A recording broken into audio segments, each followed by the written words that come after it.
Qanchaga chiqdingiz yaş? 11. 11'ge chiqding mi? Qancha nan jasading? Ay 10'da. 10 tadan jasadingmi? Oraya 2 takıldım da 2 tanesi öldü. Tushib qoldi-mi?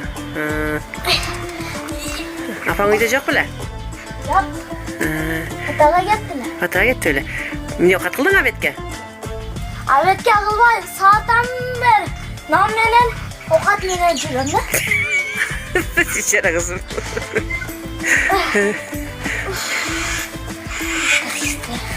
Ne ya? Anake. 11'ge çıkan kız uca nanda Java'da. Apası yok. Apası patağa gidiptir. Anake. Özü boyu yetmey. Boyu yetmey. Stolga koyup apası yoktu. Ülkelerin maçka kılat deyip.